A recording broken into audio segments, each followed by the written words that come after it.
दोस्तों, ऐसी ही एक कहानी भगवान बुद्ध की मैं सुनाने वाला हूँ, जिसे सुनकर आपका मन हर काम में लगने लग जाएगा।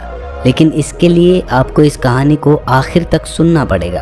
तो अपने सभी काम पहले ख़त्म कर लें और एकदम खाली मन से बैठ जाएं, क्योंकि ज्ञान खाली मन से ही लिया जा सकता है। चलिए कहानी शुरू करते हैं। एक गुरु अपने शिष्यों को ध्यान साधना सिखा रहे थे। तभी एक शिष्य बोल उठा, गुरुजी, मैं कुछ समझ नहीं पा रहा हूँ, क्या मैं आपसे कुछ पूछ सकता हूँ? गुरु ने कहा कि हाँ, पूछ सकते हो। शिष्य ने कहा कि जब मैं पानी पीता हूँ तो मेरी प्यास बुझ जाती है, या कोई भी पानी पीता है तो प्यास बुझ जाती है, तो ये ध्यान के संबंध में क्यों नहीं होता? जब हम आपके कहे अनुसार ध्यान लगाते हैं तो हम में से कोई पहले, कोई बाद में, तो कोई कभी भी ध्यान की स्थिति को प्राप्त नहीं कर पाता। ऐसा क्यों होता है? जैसे पानी से सबकी प्यास बुझ जाती है, वैसे ही ध्यान से सबके ज्ञान चक्षु खुल जाने चाहिए, पर ऐसा नहीं होता है। गुरुजी ने कहा कि कल हमें किसी ने भोजन पर आमंत्रित किया है। कल तुम मेरे साथ चलना, मैं तुम्हारे प्रश्नों के उत्तर वहीं पर दूंगा। अगले दिन दोनों गुरु शिष्य भोजन के लिए एक धनी आदमी के घर पहुँचे। धनी आदमी की पत्नी ने उन्हें भोजन पर बुलाया था। दोनों भोजन करने बैठ गए। उन्हीं के साथ वो स्त्री का पति भी भोजन करने बैठा हुआ था। उसने अपने सभी नौकरों पर चिल्ला कर कहा कि ये क्या बेकार सा भोजन बना रखा है, इसमें कोई स्वाद नहीं है। वो भोजन की थाली फेंक कर नौकरों से कहता है कि जाओ, दोबारा से ढंग का भोजन बना कर लाओ। उस धनी आदमी की पत्नी दोनों गुरु शिष्य से क्षमा मांगकर उन्हें भोजन परोसने लगी। दोनों ने भोजन किया, लेकिन गुरु ने अपनी थाली में 2 रोटी छोड़ दी। गुरु ने उस स्त्री से कहा कि बेटी, क्या तुम मुझे ये 2 रोटी बांध कर दे सकती हो? स्त्री ने उन दोनों रोटियों को बांध कर दे दिया। उसके बाद दोनों वहाँ से निकल गए।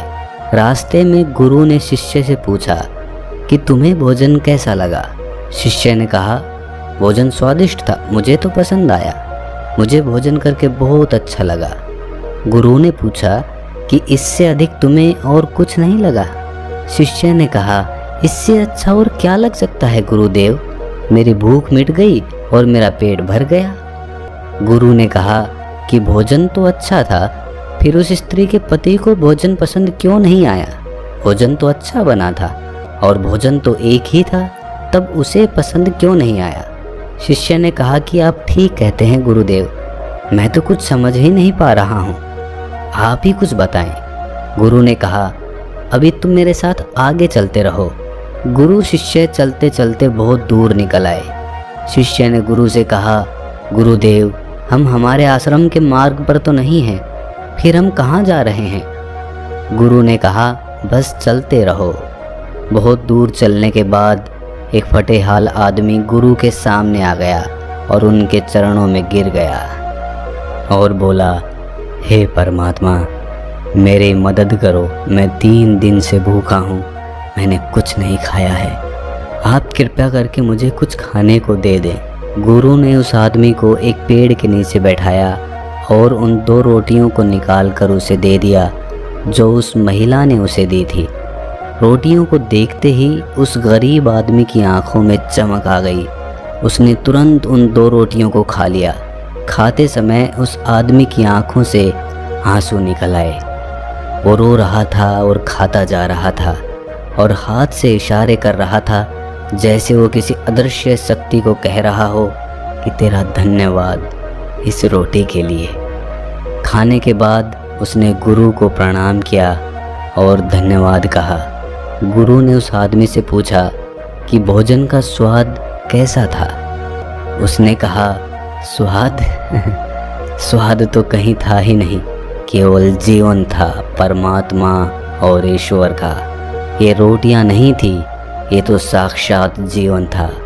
ये कहकर वो आदमी वहाँ से चला गया।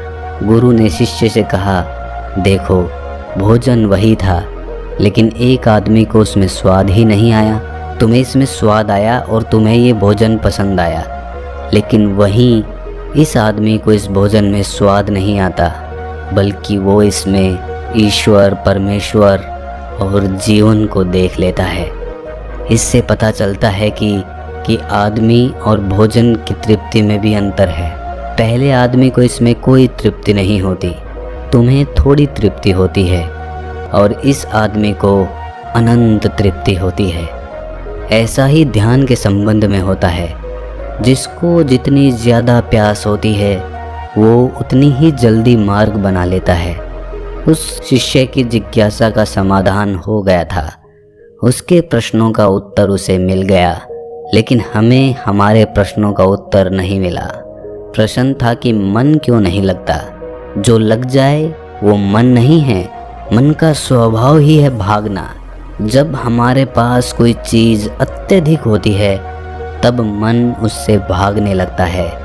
जैसे उस धनी आदमी का मन जो उस भोजन से भाग रहा था, जो उसके लिए एक आम बात थी। लेकिन जब कोई चीज़ हमारे पास सीमित मात्रा में होती है और हमें मिल भी जाती है, तब हमारा मन उससे जुड़ा रहता है और हम उस चीज़ की थोड़ी बहुत अहमियत भी रखते हैं। जैसे उस शिष्य का मन जो उस भोजन से थोड़ा बहुत जुड़ा हुआ था, तो उसने उस भोजन के स्वाद को भी जाना। लेकिन जब हमें कोई चीज़ चाहिए होती है और वो हमारे पास नहीं होती, तो पहले हमारा मन उस चीज़ के लिए बहुत लालायित रहता है। वो हर हाल में उसे पाना चाहता है। लेकिन जब कोई चीज़ प्राणों से जुड़ी हो, जैसे कि वो 2 रोटी, और जब बात प्राणों पर आ जाए तब मन गायब हो जाता है। तब आप स्वाद नहीं देखते, भोजन का प्रकार नहीं देखते, तब आपको सिर्फ भोजन चाहिए होता है। तब आप एकाग्र हो जाते हैं। भोजन के लिए जो मिले उसी में आपको आनंद आ जाता है। स्वाद हो या ना हो, आपके प्राण अंतर तक उसे स्वीकार कर लेते हैं। और ये तब होता है जब मन नहीं होता। हम हमारे मन को लगाने की बहुत कोशिश करते हैं। कुछ पढ़ाई में लगाने की कोशिश करते हैं तो कुछ अपने काम में लगाने की कोशिश करते हैं। लेकिन आपने देखा होगा कि मन कहीं नहीं लगता, और ये लग भी नहीं सकता, क्योंकि इसका काम किसी चीज़ में लगना है ही नहीं, बल्कि इसका काम है आपको भगाना इधर से उधर। एक चीज़ आपको मिली तो दूसरी चीज़ पर ले जाना, दूसरी चीज़ मिली तो तीसरी पर ले जाना। मन संतुष्टि को जानता ही नहीं है, ये केवल पाना जानता है, पाने के बाद भूल जाना जानता है। जो मिल गया है उसे छोड़ देने की आदत होती है, जो छूट गया है उसे फिर से पा लेने की आदत मन की होती है। अपनी ज़िंदगी के पिछले हिस्से को देखो और जानो कि क्या आपका मन कहीं लगा है, कहीं रुका है, या ये केवल आपको अभी तक भगाए ले जा रहा है और आप भाग रहे हैं। अब सवाल आता है कि अगर मन का काम भागना या भगाना है तो क्या ज़िंदगी भर हम भागते ही रहेंगे? क्या हम कहीं नहीं रुकेंगे? ध्यान से देखो तो ज़िंदगी ऐसी ही है। जन्म से लेकर मृत्यु तक इंसान भागता ही रहता है, कभी किसी चीज़ के पीछे तो कभी दूसरी चीज़ के पीछे। लेकिन फिर भी कुछ इंसान अपवाद हो जाते हैं और वो ठहर जाते हैं, भागना बंद कर देते हैं।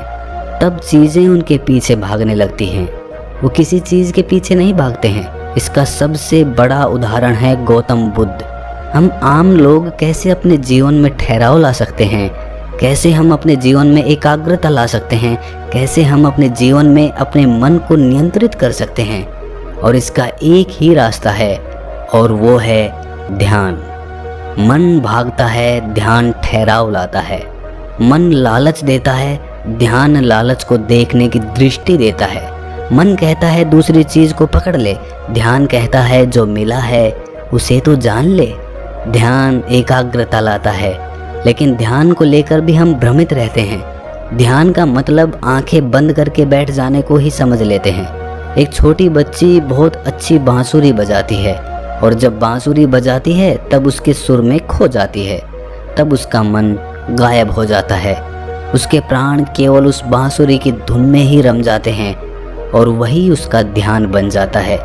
लेकिन ऐसा इसलिए होता है क्योंकि इस लड़की को उस बांसुरी में रस आता है, आनंद आता है। यही उसकी प्रकृति है। वो वही कर रही है जो वो कर सकती है, जिसमें उसको आनंद आता है। एक अध्यापक है जो अपने छात्रों को पढ़ाता है तो उसमें खो जाता है। वो अपने प्राणों से उस पढ़ाने का आनंद लेता है। उसमें उसकी रुचि है, यही उसकी प्रकृति है। जब वो पढ़ा रहा होता है तब उसके मन में कोई हलचल नहीं होती।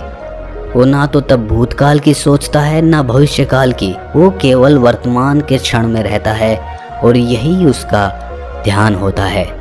जो आदमी जो है अगर वही पूरी तरह से होने लगे तो ध्यान स्वतः घटित होने लग जाएगा, वो एकाग्र होने लग जाएगा। लेकिन जब आदमी कुछ होने की कोशिश करता है तो उसका मन हावी होने लगता है, एकाग्रता टूट जाती है और तब हम भागते रहते हैं, सब कुछ पा लेते हैं, तब भी सोचते हैं कि कुछ रह गया है।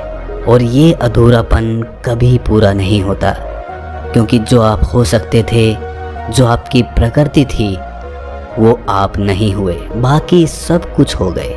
ऐसे ही आप हमेशा अधूरे रह जाते हैं, तब मन कहीं नहीं लगता। मन की प्रकृति लगने की है ही नहीं तो लग कैसे सकता है? जो लगता है वो एकाग्रता है, वो ध्यान है, और जहाँ आपको एकाग्रता मिल जाए समझ लेना वही आपके लिए बना है, जिस पर चलकर आप संपूर्ण हो सकते हैं।